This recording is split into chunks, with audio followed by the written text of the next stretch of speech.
ఏ తమ్ముడు తమ్ముడు ఉండు, మాట్లాడుతూ ఉండండి. మీ సమస్య మీది, మీకు చెప్పాం కదా, మాట్లాడతాం కదా, మీ పనులుగా చేయడానికి.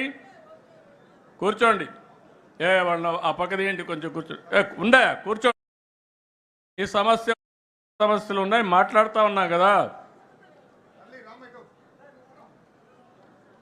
వాళ్ళని అటు తీసుకురండి, కలుస్తాను నేను.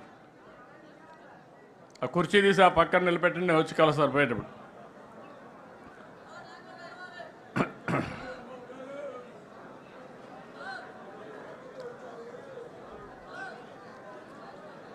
ఇన్నయ్య అడిగిరా, మరీ అతిలుగా తయారవుతారు. సమయం సందర్భం కూడా ఆలోచించుకోవాలి వ్యక్తులు కూడా. ఈరోజు ఒక శుభ సందర్భంలో మనం రాష్ట్రం అంతా ఒక మెసేజ్ ఇవ్వాలనుకున్నప్పుడు మీరు కాగితాలు ఇచ్చారు, అన్ని కాగితాలు తీసుకున్నాం, ఆ పనే చేస్తాం, మళ్ళీ చేస్తాం.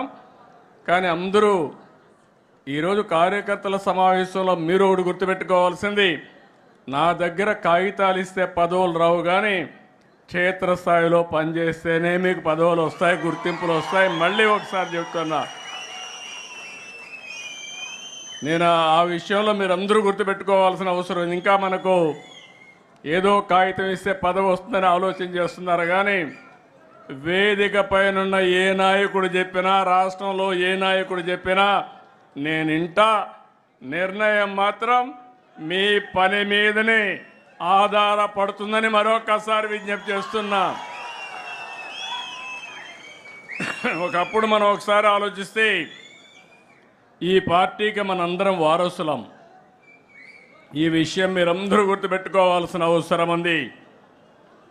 నేను కూడా ఈ పార్టీకి ఒక అధ్యక్షుడిని, ఒక టీం లీడర్ని మాత్రమే. నా ఆలోచన తెలుగుదేశం పార్టీ శాశ్వతంగా ఉండాలి. తెలుగువారున్నంత వరకు తెలుగువారి కోసం తెలుగుదేశం పార్టీ ఉంటుంది. దాంట్లో ఏమాత్రం అనుమానం లేదు. మన అందరం వారసులం మాత్రమే, కానీ పెత్తందారులు మాత్రం కాదు. ప్రతి ఒక్క కార్యకర్తకు న్యాయం చేసి తిరిగి ఈ సాంప్రదాయాన్ని భావితరాలకు అందించవలసిన బాధ్యత మనందరిపైన ఉందని చెప్పి మరొకసారి విజ్ఞప్తి చేస్తున్నా. అందుకే మీరు ఒక్కసారి చూస్తే ఎన్నో పార్టీలు వచ్చాయి. చాలా పార్టీలు ఎప్పటికప్పుడు కనుమరుగయ్యే పరిస్థితి కూడా వచ్చింది. కానీ అన్ని రాజకీయ పార్టీల కంటే తెలుగుదేశం పార్టీ భిన్నంగా పనిచేశాం. మీరు ఒక విషయం గుర్తుపెట్టుకోవాలి, తెలుగుదేశం పార్టీని లేకుండా చేస్తామని చాలామంది ప్రయత్నం చేశారు, కానీ ప్రయత్నం చేసిన వ్యక్తులు కాలగర్భంలో కలిసిపోయారు. ఎవ్వరూ తెలుగుదేశం పార్టీని ఏమీ చేయలేకపోయారు. ముహూర్త బలం చాలా గొప్పది. అదే మాదిరిగా తెలుగుదేశం పార్టీ సంకల్పం కూడా చాలా గొప్పదని చెప్పి కూడా నేను మీకు తెలియజేస్తున్నా.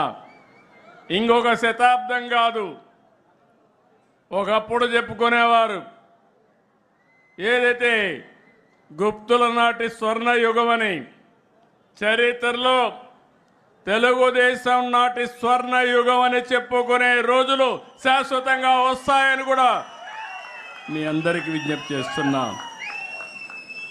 4 దశాబ్దాలు, 43 సంవత్సరాలు,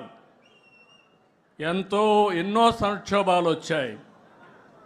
ప్రతి ఒక్క సంక్షోభాన్ని అవకాశంగా తీసుకున్నాం. అదే సమయంలో ఎన్నో సవాళ్లు అధిగమించాం.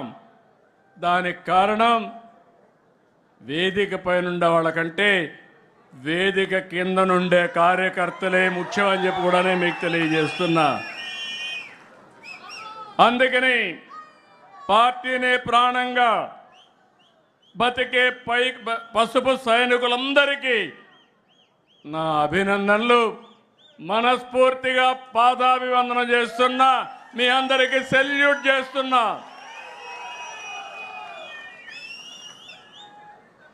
ఇంకో పక్క మనం అందరం కూడా పుడతాం, చనిపోతాం, కానీ ఎన్టీ రామారావు గారిని ఒక యుగ పురుషుడిగా ఆలోచిస్తాం. దానికి కారణం ఆయన జీవితంలో ఆయన చేసిన పనులు. ఈరోజు నేను పిలిపిస్తున్నాను, తెలుగుదేశం పార్టీ కూడా ప్రజల జీవితాలని ప్రభావితం చేసే విధంగా ముందుకు పోవాల్సిన అవసరం ఉంది. ఎవరైనా చరిత్ర తిరగరాస్తే తెలుగుదేశం పార్టీ ఆవిర్భావానికంటే ముందు, తెలుగుదేశం పార్టీ ఆవిర్భావం తర్వాత అని చరిత్ర రాసే పరిస్థితి తీసుకొద్దాం. మీరందరూ గుర్తుపెట్టుకోవాలి, ప్రతి ఒక్క కార్యకర్తకు గుండెల్లో ఉండవలసిన అవసరం ఉంది. తెలుగువారి ఆత్మగౌరవం కోసం పుట్టిన పార్టీ తెలుగుదేశం పార్టీ. తెలుగు వారిని అభివృద్ధి పందాన్ని నడిపించే పార్టీ తెలుగుదేశం పార్టీ. తెలుగు వారి ఆత్మవిశ్వాసాన్ని చాటిన జెండా, తెలుగు వారికి ప్రపంచవ్యాప్తంగా గుర్తింపు తెచ్చిన